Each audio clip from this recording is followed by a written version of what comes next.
hindi Deliver siya ng Jaryo. Ay, meron pa rin Jaryo hanggang ngayon. Hello everyone, Andy Shave po ng Pageant Chika. Welcome po sa channel ko today. Si Papa Anong Nawat next nag-release na ng statement din na sabi niya Na? is 3 to 4 na lang daw ang judges niya na kukunin for the next edition. Or papalitan ba? Ano bang sabi? Papalitan or... Here's the catch. For example, dun sa 8 na yon, sino ang ikikip ninyo kung considering na ikaw ang magde-decide? Tanggalin na lang, mas Ako. madali. Oh, Ikaw muna sa Tanggalin. ikikip. Ako si Lupi. Ikikip? Mahirap. Baliktarin na lang natin. Yung ayaw, Sige, yung tanggalin. aalisin Yung na ayaw lang. nyo, o sige, Si tanggalin na lang. Lupita, I guess. Si Lupita. Kasi malupit Kasi talaga apat lang siya. Max natin is Malupit. 4. At si Omar naman, di ko maintindihan yung ginagawa niya. It's either extreme, I don't know if he's manipulating the results.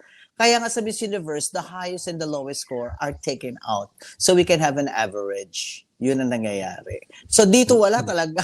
Nakakaloka Oo. talaga. Ngayon ako nakakita na score na 1, 2, and 3. Chandelier, sabi nga ni sabi na Geyser Ortega. Yun lang, si Lupita. Si Omar, I will keep because he knows that's his business, basically.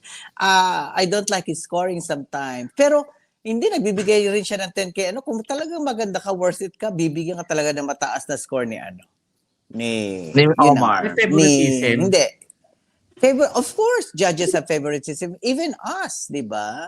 Even us. Even us. It doesn't a mean na favoritism. ibabagsak mo yung ibang girls because they make a lot of effort, financial effort, physical effort, emotional effort to join the competition. So, yun ang masasabi ko. 5 should be the lowest. Wag naman, kasi at least for the effort for them and for them to join. Yes, totoo. Yun naman, wag naman ganun kababa. But if you want to manipulate the scores, go ahead. Kasi kahit naman ako, if I'll be a judge, I'll have somebody, maganda sana ang ruling is judge the girls by herself, not compared to other girls. Kasi na nag-judge ako sa Batangas before, yun ang sinabi nila, na judge the girl by herself. Wag yung i-compare mo siya doon sa next contestant, next contestant, lahat bibigyan ko ng 5, lahat bibigyan ko ng 7, ito lang bibigyan ko ng 10. So, i-judge mo sila by each individual. Wag by in comparison. Which is, I don't know what is the rule na sinabi ni Papa Nawat regards to judging. So, we will never know. Yun lang naman ang sa akin. I just find it insulting and humiliating to be judged by one. Sabi pa nga niya gusto niya nga, if possible, may negative. Negative. Ano yung negative? Hindi na tao yan. So, ikikip mo si Omar. Hindi. Si Omar saka si Lupita are out. Out. Sino pa yung dalawa? Naalin? Kasi apat yun na lang. ititira eh. Dalawa pa. Kung 4 na aalisin, of course, masama na dyan even si Abina, lahat ang taas I naman don't like Abina. I Ano don't yung like score na Abina. yun? Sa scoring ni Kasi Abina, natatakot siya ng backlash probably. Oo. Kaya gano'n ang scoring niya. Si Then Sai, one. ewan ko, Sai? bakit siya nandun? Hindi ko naintindihan. Ba't siya nandun? Yun lang. So, ikikip mo si Usmel. Yes, because that's his specialty. I keep That's his Osmel also. specialty. I keep Kasi Osmel si also. Osmel, talagang nakita mo pag Pinay na magaling, pupush niya talaga. Oo, Kailangan magbibigay magaling siya ka. magbibigay siya at never Sige, never Geisel na. ago. Sige, Ako naman, continue. una kong tatanggalin si Abina. Kasi hindi mo alam kung sino ang magaling at hindi kasi lahat ang high ng score. Mataas. Alam nyo ba, hindi masakit sa mata yung score niya pero masakit para sa akin na magaling kang Pilipina tapos kumpara dito sa isa. kumpara dito Tas sa pareho hindi yung magaling, yung score ng discrepancy ng score, yung pagitan ng score nila hindi makatarungan. Sa akin, masarap sa paningin sa mata ang ginagawa ni Abina, pero hindi siya masarap sa akin na nag-perform, nag-emote ka doon ng bongga sa stage, tapos gumaganon-ganon lang yung no? 9 lang, maluloka ka, mas nakakaloka yung ginagawa niya kasi hindi mo alam kung ano ba. Naintindihan ko na lahat nag-e-effort yung girl, pero sana man lang bigyan mo ng bigyan mo ng mataas yung score at justification, yung nag-perform talaga ng maayos at saka yung hindi, pwedeng i-7 mo naman, i-6 mo.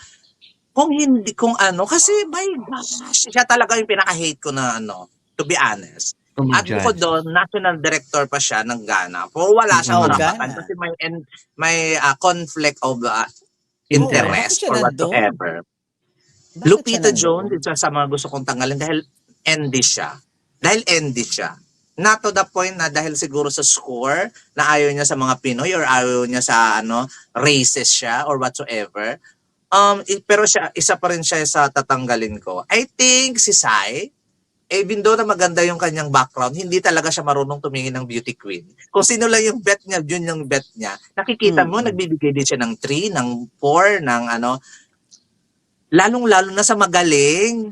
Nagbibigay siya ng 3 and 4. Naloloka ako. Tapos sa Kaya nga. tsaka, binibigyan Hindi niya niya alam ng 7. ginagawa Hindi niya alam kung paano tumingin. Although maganda ang background niya, chukot ganyan-ganyan, LGBT advocate ko. Wala akong pakialam, hindi siya marunong tumingin. Hindi talaga siya marunong tumingin ng beauty queen na nagpe-perform sa stage. Siya, Sai, Abina, Lupita. Siguro, kung 4 man lang, Ang tatanggalin. Tatanggalin. at tatanggalin, Isa na dahil lang. matanda na lang si Osmel, ganon. Pero hindi dahil sa scoring ha, dahil matanda lang na si Osmel. Sa age Parang niya. may taga-pindot pa ata siya. Oo, Meron siyang May may taga-pindot. interpreter siya. may assistant siya na May assistant nakapindot. siya na Interpreter pala nag-interpret. yun. Oo. Kahit nung CDI, meron At saka siyang hindi siya ganun marunong mag-English, mahihirapan po yung pageant. O ganon. Oo. Well, ako naman, ang tatanggalin ko yung 2 national director kasi conflict of interest yan.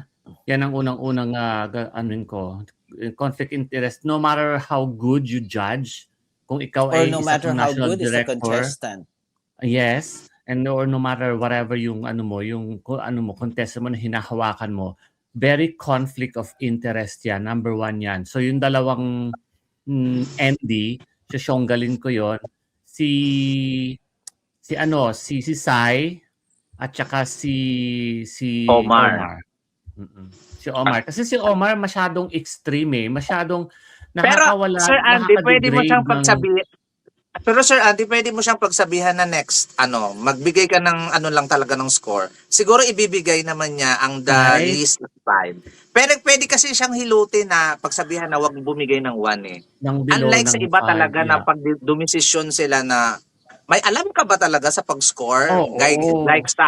Like Sai. May alam ka ba talaga sa pag-score at kung paano ang rampa sa stage? Kasi kung Oo. sino ang maganda ang rampa, binibigyan niya ng mababa. Tapos yung hindi yung kakarag-karag yung Mataas. lakad, binibigyan niya ng mataas. Nakakaloka. So hindi yun Diba? napapansin ng mga Pilipino kasi mataas ang binibigay niya kay Gasini at sa mga Pilipina. Hindi nila napapansin. Yung mababa Yung sa lang iba. talaga yung pinapansin nila. Hindi nila pinapansin yung kabuuan. Sir Correct. Andy, go.